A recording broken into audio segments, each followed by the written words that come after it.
कहा जाता है कि पत्रकार लोग हैं, जनता की नब्ज जान जाते हैं, मगर अब नब्ज पहचानना भी बहुत कठिन है। वोट के बाहर कुछ कहता है, वोट डालता है तो ईवीएम में कोई बटन दबाता है, बाहर निकलने के बाद फिर वो अपनी नई बात कह देता है। तो कह नहीं सकते हैं, जनता बहुत जागरूक है। बहुजन समाजवादी पार्टी का प्रत्याशी ना होने का फायदा कहीं ना कहीं मुझे लगता है इंडिया गठबंधन को जरूर मिलेगा। महंगाई, बेरोजगारी एक बहुत बड़ा मुद्दा है। युवाओं के लिए रोजगार नहीं है, तो ये सबसे बड़ा मुद्दा है। जब युवा बेरोजगार होता है तो फिर वो गलत रास्तों पर भटकता है। मतदाताओं में अलग से एक जज्बा होता था कि चुनाव आएगा, वोट करेंगे, अपने मताधिकार का प्रयोग करेंगे, ये सब कहीं दिखाई नहीं दे रहा है। इस बार जो लोग हैं वो नेशनल मुद्दे को ज़्यादा पसंद कर रहे हैं। उनको लगता है कि जो लोकल मुद्दे हैं वो लगभग सही से चल रहे हैं। आदाब, नमस्कार, मैं वसीम अख्तर और आप देख रहे हैं द लीडर हिंदी। यूपी के जिला बरेली में तहसील सदर के मतदान केंद्र पर हैं। नेताओं के अपने दावे हैं और चुनाव में क्या होने जा रहा है वो सबसे पारखी नज़र मीडिया की होती है। मीडिया इसको कवर करके आए हैं। तमाम लोग मेरे साथ यहाँ मौजूद हैं, सीनियर साथी हैं। वो क्या देख कर आए हैं उनसे बात करते हैं। विनय जी, जिस तरह से इस बार मैं चुनाव में देख रहा हूँ कि वैसी लहर जिस तरह की बात हो रही थी चुनाव से पहले, वो हमें चुनाव में नहीं दिखाई दी है। तो ऐसे में जब वो लहर नहीं है तो उसमें जैसे पहले हम देखते आए हैं कि लोग जातियों में बढ़ते थे, इस बार आपको क्या लगा? देखिए, लहर की बात जहाँ तक मैं करूँ तो पूरे देश का एक ट्रेंड निकल के आया है। तीसरा चरण है, दूसरे 2 चरणों तक भी ऐसा ही रहा कि पूरे देश में जो मतदाता है, वोटर टर्नआउट वो कम हो रहा है। अब कम किस बात से हो रहा है, किस कारण, इसके क्या नतीजे निकलेंगे, ये तो 4 जून को पता लगेगा। फिलहाल जो हमने देखा है बरेली में, खास तौर से बात करूँ, आंवला की बात करूँ, जिस तरीके से वोटर टर्नआउट हमेशा रहा है, चाहे 2200, 1900 या उससे पहले के, उसी तरीके से वोट पड़ रहा है। जिस तहसील सदर पे हम खड़े हुए हैं, यहाँ हमेशा इसी तरीके से पोलिंग होती है। कुछ ऐसे बूथ हैं जैसे एमबी इंटर कॉलेज है, तिलक इंटर कॉलेज है, मौलाना आज़ाद इंटर कॉलेज है, वहाँ बहुत लंबी लाइनें लगी हुई हैं। लोग बहुत अच्छी तरीके से, चाहे वो किसी वर्ग का हो, मैं किसी वर्ग की विशेष की बात नहीं कर रहा हूँ, मगर इस जगह पे हमेशा कम रहती है, लेकिन इस बार मुझे थोड़ी ज़्यादा दिख रही है। हाँ जी, है। थोड़ा सा उत्साह लोगों में कम है, या क्या बात है, गर्मी है उसका कारण, या लोगों में शायद यहाँ जो प्रत्याशी भी बदले गए थे, सांसद संतोष गंगवार का टिकट कटा है, जो नए प्रत्याशी आए हैं वो बरेली के नहीं हैं, बहेड़ी के रहने वाले, शायद वो भी एक कारण रहा हो। कुछ लोगों में, मतदाताओं में, जो बात आपने सही कही, जो उत्साह होना चाहिए, चाहे वो किसी वर्ग का हो, फिर वो बात आ जाती है वो किसी वर्ग का हो, चाहे वो सपा गठबंधन वाले प्रत्याशी के समर्थक हों, भाजपा के समर्थक हों, पूरा चुनाव निपट गया, बहुत से लोगों को पता ही नहीं लग पाया। मेरा कहने का ये मतलब था कि जैसे इस बार चुनाव में कोई हम हवा नहीं देख रहे हैं। जैसे पहले चुनाव में ये हुआ करता था कि यहाँ पे जब कई रैलियाँ आपने भी कवर की हैं और मैंने कई ऐसी रैलियाँ कवर की हैं कि जिनके होने के बाद एक तरह से स्विंग हुआ वोट, और उन्हें बिल्कुल एक जो सत्ता पक्ष था उसकी हवा उखाड़ दी, और ऐसे नतीजे मिले जो हमारे लिए भी चौंकाने वाले। बिल्कुल आपने सही कहा। ये चुनाव, पहला चुनाव ऐसा है जिसमें ना तो मुझे लगता है कि आम आदमी से बात करो, ना तो किसी लाने का चुनाव, ना किसी को हटाने का चुनाव। अब ऐसी स्थिति में जनता क्या चाहती है कि ये सरकार चल रही है उसी पे अपना भरोसा दे रही है, या साइलेंट होकर इसको हटाना चाहती है, ये क्या चल रही है। मगर ये बात बिल्कुल ठीक है, इस चुनाव में ऐसी कोई लहर नहीं दिखी, चाहे वो इंडी गठबंधन हो, उनको लाने के लिए भी चुनाव नहीं दिखाई पड़ रहा है, या उनको हटाने के लिए भी किसी को नहीं दिखाई। मतदाता इतना साइलेंट करके अपना वोट डाल रहा है कि पता नहीं उसके दिमाग में सरकार के फेवर में हो रहा है या सरकार के विपक्ष में होगा, इंडी गठबंधन के फेवर में, इंडी गठबंधन के, ये तो नहीं कह सकते। मगर जनता की नब्ज पकड़ना, जैसे हम लोग, कहा जाता है कि पत्रकार लोग हैं, जनता की नब्ज जान जाते हैं, मगर अब नब्ज पहचानना भी बहुत कठिन है। वोट के बाहर कुछ कहता है, वोट डालता है तो ईवीएम में कोई बटन दबाता है, बाहर निकलने के बाद फिर वो अपनी नई बात कह देता है। तो कह नहीं सकते हैं, जनता बहुत जागरूक है। अब किस तरीके का फैसला देगी, मुझे लगता है कि शायद 4 को ही हम लोग बिल्कुल क्लियर करके बता पाएंगे। अनूप जी, चुनाव में अभी तक जिस तरह का ट्रेंड चल रहा है उससे क्या अंदाज़ा हो रहा है? देखिए, मतदान की जो गति वो काफ़ी धीमी देखने को मिल रही है। हालांकि आज मौसम भी काफ़ी अच्छा है। पहले की अपेक्षा गर्मी उस तरीके की नहीं है, बादल भी हल्के से हैं, बारिश और हवा भी चल रही है, लेकिन उसके बावजूद जो मतदाता है वो अपने घरों से कम निकल रहा है। तो मेरी लोगों से यही अपील है कि सभी लोग देश की खातिर कम से कम ज़रूर निकलें, वोट ज़रूर दें, अपनी जिम्मेदारी निभाएं। वोट किसी को भी दें, उनका अपना अधिकार है, लेकिन वोट देने को ज़रूर निकलें। इसके साथ ही अगर बात की जाए तो महंगाई, बेरोजगारी एक बहुत बड़ा मुद्दा है। महंगाई, बेरोजगारी, लोग, युवा काफ़ी बेरोजगार हैं, युवाओं के लिए रोज़गार नहीं है, तो ये सबसे बड़ा मुद्दा है। जब युवा बेरोजगार होता है तो फिर वो गलत रास्तों पर भटकता है। तो इसलिए दूसरी ओर अगर महंगाई की बात की जाए तो महंगाई बेतहाशा हो चुकी है, आम आदमी काफ़ी महंगाई से परेशान है। जैसे जो वोट कर रहे हैं लोग, मेरी भी कुछ युवाओं से बात हुई है, जो युवाओं के मन में है वो क्या लग रहा है आपको? युवाओं को बड़ी साफ सी बात है। देखिए, एकदम वसीम भाई, हम कह सकते हैं कि युवाओं को वास्तव में शिक्षा, रोजगार, ये प्रमुख मुद्दे होते हैं उनको, और उनको ये चाहिए है। और रही बात बरेली के स्थिति की, वर्तमान स्थिति जिस तरीके से चल रही है, अगर हम राजनीतिक, क्योंकि वोट पड़ रहे हैं तो हम राजनीति की ही बात इस पर करेंगे इस समय। तो बहुजन समाजवादी पार्टी का इस बार कोई प्रत्याशी नहीं है, क्योंकि टिकट कैंसिल हो गया था। तो सीधी सीधी जो टक्कर है या सीधी फाइट की बात करें तो भारतीय जनता पार्टी और समाजवादी पार्टी के ही बीच में फाइनल होनी है। परिणाम कुछ भी हो वो अलग चीज़ है, लेकिन बहुजन समाजवादी पार्टी का प्रत्याशी ना होने का फ़ायदा कहीं ना कहीं मुझे लगता है इंडिया गठबंधन को जरूर मिलेगा। दीपक जी, जिस तरह से चुनाव हो रहा है, अगर हम अपना दिमाग पूरा लगाएं, एनर्जी लगाएं, तो क्या नतीजा निकल के आता है? देखिए वसीम भाई, इस बार का चुनाव बड़ा अलग ही चुनाव है। पहले आपने अभी कहा कि जब लहर देखने को मिलती थी, कई रैलियां ऐसी होती थी जो सत्ता की लहर को उखाड़ के फेंक देती थी, उन लहर के बाद विपरीत परिणाम निकल के आते थे। इस बार वोटर साइलेंट है, क्योंकि 8 बार के सांसद संतोष गंगवार यहाँ रहे हैं, लगातार प्रतिनिधित्व किया, उन्होंने 30-35 साल तक बरेली पर राज किया है, उनको भी नब्ज पता है। इस बार वो भी दमखम के साथ कहीं नहीं दिखे। छत्रपाल गंगवार के ऊपर यह आरोप थे कि वो बहेड़ी के रहने वाले हैं, उनको यहाँ भाजपा ने लाके, चूंकि वो संघ की पृष्ठभूमि के रहे हैं, तो भाजपा ने उनको लाके एडजस्ट किया है। प्रवीण सिंह ऐरन गठबंधन से प्रत्याशी, इस बार सपा और कांग्रेस का गठबंधन है, इस बार उनको उतारा है। दोनों में कांटे की फाइट देखने को मिल रही है। वोटिंग की बात करें तो सुबह 7 से 10 के बीच में कहा था लगभग 20 से 22% वोटिंग होगा, मगर उसका आंकड़ा कहीं अभी शासन की तरफ से जारी नहीं हुआ है। कितनी वोटिंग परसेंटेज हुए हैं, लंबी लंबी लाइनों का वादा किया था। कुछ बूथों पर लंबी लाइन देखने को मिल रही है, जो वीआईपी बूथ हैं, जहाँ वीवीआईपी लोग आते हैं, वहाँ लाइनें बिल्कुल खाली हो गई। आप देखते पूरा सन्नाटा, ये तहसील सदर का बूथ है जहाँ पूरा सन्नाटा पड़ा हुआ है। इसको विशेष तौर से प्रशासन ने व्यवस्था की थी, गुब्बारे से सजाया गया था, अलग से मतदान सहायता केंद्र बनाए गए, बूथ सहायता केंद्र, महिला बूथ बनाए गए हैं, युवा बूथ बनाए गए, मगर ये बूथ पूरे खाली हैं। रेड कारपेट बिछाकर मतदाताओं को स्वागत की बात कही थी, मगर ये सब धरातल पे नज़र नहीं आ रहा है। ये जो वोटिंग परसेंटेज बढ़ाने के लिए तमाम अभियान चलाए गए थे, स्वीप अभियान चलाए गए थे, संस्थाओं ने अभियान चलाए थे, वो अभियान जस के तस रहे हैं। इसका असर अभी तक देखने को नहीं मिल रहा है, क्योंकि अब मौसम पीक पे आएगा, मौसम चढ़ेगा, धूप तेज होगी, उसके बाद जो मतदाता है वो भी कम निकलेगा। सबसे बड़ी बात है कि वोटिंग परसेंटेज हर हाल में बढ़े, लोग अपने मताधिकार का प्रयोग करें, ये दिखता नजर नहीं आ रहा है। इस वोटिंग परसेंटेज बढ़ने की अपील बिल्कुल सार्थक साबित नहीं हो रही, क्योंकि मतदाताओं में इस बार अंदर से जज्बा देखने को नहीं मिल रहा है। वोटिंग के प्रति मतदाताओं में अलग से एक जज्बा होता था कि चुनाव आएगा, वोट करेंगे, अपने मताधिकार का प्रयोग करेंगे, ये सब कहीं दिखाई नहीं दे रहा है। जैसे जो वोट डालने आ रहे हैं वो किस तरह की बात कह रहे हैं? देखिए, जिन लोगों से हमने अभी तक बात की, जो युवा हैं, महिलाएं हैं, वो युवा रोजगार की बात कर रहे हैं, महिला सुरक्षा की बात कर रही हैं, या जो कुछ लोग हैं संविधान बचाने की बात कह रहे हैं, तो कुछ लोग मोदी के हाथ को मजबूत करने की बात कह रहे हैं। यहाँ पर जो भी लोग आए हैं वो दोनों तरफ से थे, दोनों बातें कही जा रही हैं। अब ये तो आने वाला वक्त बताएगा कि आखिर 4 तारीख को जनता किसको लोकसभा भेजने कर चुनने का काम करती है, या किसको यहाँ का सरताज बनाती है। दोनों ही पार्टी, समाजवादी पार्टी और बीजेपी के बीच मुख्य मुकाबला, दोनों ही अपनी जीत का दावा कर रहे हैं। अभी आने वाला वक्त बताएगा कि ये दावा कितना सच साबित होता है। विनय जी, एक चीज़ इस चुनाव में दिखाई दी है कि जिस तरह से बीएसपी का कैंडिडेट नहीं है, वैसे ही एक बड़ा बदलाव ये देखने को मिला है कि कांग्रेस इस पूरे मंडल में कहीं नहीं है, और न सिर्फ उसके कैंडिडेट हैं बल्कि उसके नेता भी इधर नहीं आए हैं।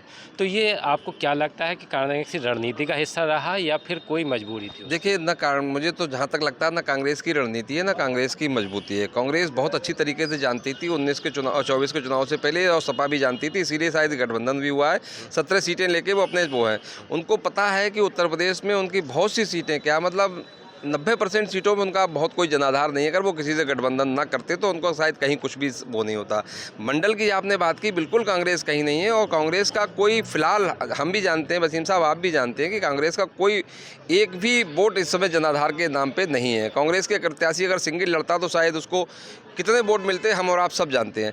ऐसी स्थिति में जो मंडल में कांग्रेस नहीं है, कांग्रेस के बड़े नेता भी नहीं आए, उन्हें पता भी है कि मंडल में समाजवादी पार्टी बहुत अच्छी तरीके से चुनाव लड़ रही है, और सपा ने भी शायद बहुत कोशिश नहीं की होगी कि राहुल गांधी को या प्रियंका गांधी को यहाँ लेके लाया जाए, और इसीलिए कांग्रेस को भी शायद जिन सीटों पर अपने उनके प्रत्याशी हैं या जहाँ पर समाजवादी पार्टी के बड़े प्रत्याशी हैं, उन्हीं जगह उनका अपना मेन फोकस है और वो वहीं दम लगा रहे हैं। इसलिए मंडल में शायद मुझे लगता है राहुल गांधी या प्रियंका का किसी का कोई कार्यक्रम नहीं। एक वजह ये तो नहीं मान रहे हैं कि चूंकि भारतीय जनता पार्टी के पास कांग्रेस के लिए बोलने के लिए बहुत कुछ है, तो इस वजह से भी कांग्रेस के नेताओं को दूर रखा गए हैं, या और इस तरह के और दूसरे नेता उन्हें नहीं लाए? ये बिल्कुल आपकी बात सही हो सकती है कि शायद जिस जगह कांग्रेस का प्रत्याशी नहीं है, कांग्रेस का गठबंधन नहीं है, समाजवादी मजबूती के साथ उन जगह अपनी जातीय समीकरणों के आधार पर, वोट के आधार पर लड़ रही है, तो ऐसे में समाजवादी पार्टी की रणनीति हो सकती है कि उन सीटों पर क्यों कांग्रेस को लाके एक विवाद खड़ा किया जाए, क्यों राहुल गांधी को लाके, खड़गे को लाके कोई उनके बयानों को कुरेदा जाए, पुरानी बातों को, जिससे समाजवादी को नुकसान हो। तो मुझे लगता है कि शायद ये कांग्रेस की रणनीति नहीं होगी, वो यहाँ नहीं आए।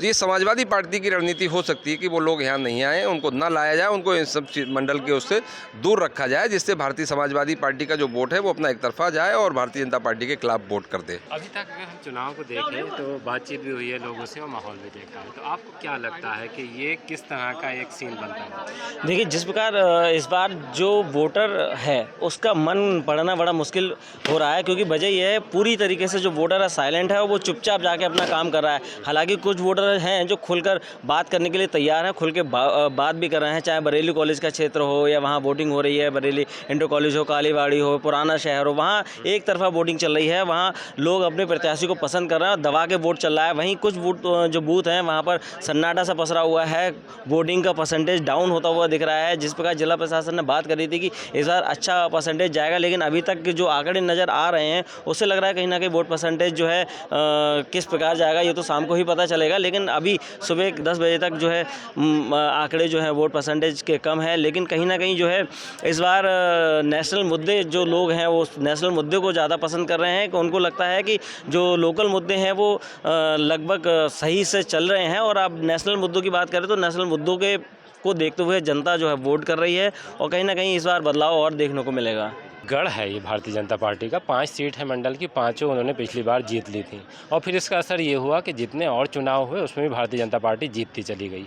इस बार के चुनाव में जैसे आपको क्या लग रहा है कि वो गढ़ वैसे ही है, या कहीं ये लग रहा है कि कुछ इधर उधर? नहीं, वह गढ़ की जो आपने बात की 19 में, जहाँ की पाँचों सीटें समाजवादी पार्टी भाजपा के पास थी और सभी सीटें उनके पास थी, बहुत अच्छी से मजबूती।